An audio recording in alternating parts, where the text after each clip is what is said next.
स्वागत है आपके इस प्यारे YouTube चैनल पे जिसका नाम है द क्वेश्चन सब। तो आज की वीडियो में हम लोग क्लास 11 का एक अच्छा सा कंसेप्ट सर्कल को पढ़ने जा रहे हैं। आप देख सकते हो यहाँ पे सर्कल एक पार्ट है कोनिक सेक्शन का, जिसमें कोनिक सेक्शन में आप लोग पढ़ते हैं सर्कल, ठीक है। उसके बाद आप लोग पढ़ते हैं पैराबोला, इलिप्स, हाइपरबोला, ये सब पार्ट क्लास 11 में पढ़ना है। तो देखो, आप अगर कोनिक सेक्शन में वीक हैं या किसी पर्टिकुलर चैप्टर में वीक हैं क्लास 11 या 12 में, तो आप कमेंट में वो डाल सकते हैं चैप्टर की, सर इस चैप्टर पे वीडियो बना दीजिए, ठीक है। तो आप अगर इस चैनल पे नए हैं तो चैनल को सब्सक्राइब कर दीजिए फॉर फर्दर नोटिफिकेशन।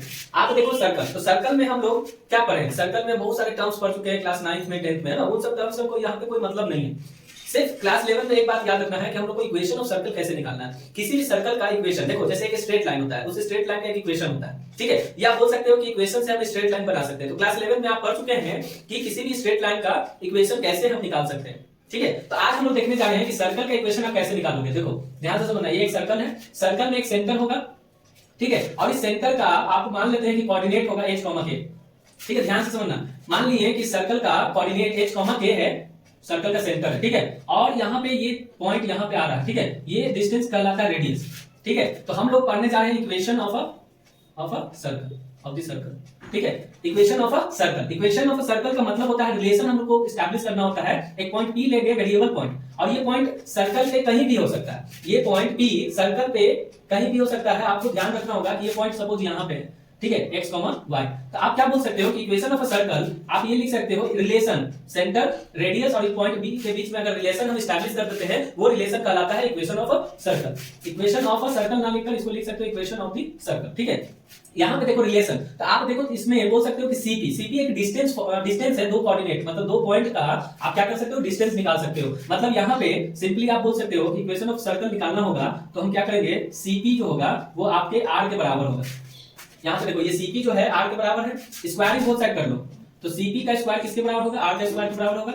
यहाँ से डिस्टेंस फार्मूला आप लगाओगे तो आप देखो x में से h को घटाओगे, x में से h को घटाएंगे उसका होल स्क्वायर कर देंगे, प्लस यहाँ देखो y में से k को घटाएंगे, y में से k को सब्ट्रैक्ट करेंगे तो उसका स्क्वायर करेंगे, ये r स्क्वायर। ये रिलेशन निकल कर आया, इसी रिलेशन को कहा जाता है इक्वेशन ऑफ द सर्कल, ठीक है। तो यहाँ पे आपको सेंटर का कोऑर्डिनेट दिया हुआ था, रेडियस r दिया हुआ था, तब आपने क्या किया, एक वेरिएबल पॉइंट P लिया जिसमें x, y था। आप ये पॉइंट P कहीं भी ले सकते हो, ठीक है। तो आपको याद रखना है इक्वेशन ऑफ सर्कल, इसको स्टैंडर्ड फॉर्म में क्या लिखा जाता है, ध्यान से देखो, इसी को एक्सप्रेस किया जाता है, ठीक है ना। इसको लिखा जाता है x square plus h square minus 2hx, इसको ब्रेक कर दी a माइनस b का होल स्क्वायर पे, प्लस ये आप देखो y स्क्वायर हो गया, ये आपको k स्क्वायर निकल कर आ गया, और यहाँ पे माइनस 2ky हो गया, इज इक्वल टू में क्या है, r स्क्वायर है, क्लियर है। अब फर्दर आप इसको क्या लिख सकते हैं, इसको लिख सकते हैं अरेंज करके x square plus y square plus h square plus k square minus 2hx minus 2ky is equal to r square. This will be the equation of the circle that is in standard form. तो किसी भी circle का equation निकालने के लिए आपको अगर radius r दिया हुआ रहेगा और सेंटर दिया रहेगा तो आप इसमें पुट करके वैल्यू निकाल सकते हो। सपोज मान लेते हैं कि आपको एक सर्कल है, यहाँ पे देखो एक सर्कल है जिसका सेंटर 2,3 है, सपोज लेट कर लिए, और रेडियस आपको कुछ दे रखा है, रेडियस इज इक्वल टू 4, ठीक है। तो आप बोल सकते हो कि सर हम क्या इसका इक्वेशन लिख सकते हैं सर्कल का, तो हम लिख सकते हैं इक्वेशन ऑफ दी सर्कल, क्या लिख सकते हैं, x square plus y square plus, अब देखो h की जगह पर यहाँ पे 2 है तो 2 का स्क्वायर प्लस k है, k यहाँ पे है और यहाँ पे देखो 3 है तो 3 का स्क्वायर माइनस 2hx है ना जी। तो आप देखो यहाँ पे 2 हो गया, h की जगह पर 2 है और x हो जाएगा, ठीक है ना, minus 2ky, 2 into 3 into y, क्योंकि आपका k की जगह पर 3 है, इज इक्वल टू में क्या हो जाएगा, 4 का स्क्वायर, मतलब रेडियस का स्क्वायर होता है, ठीक है। तो फर्दर इसको आप सॉल्व करोगे तो क्या हो जाएगा, x square plus y square plus 4 plus 9 minus 4x minus 6y, और ये इधर आपका क्या है 16 हो जाएगा, मतलब 16, 4 का स्क्वायर 16 होता है, ये इधर आएगा तो माइनस 16 इज इक्वल टू 0।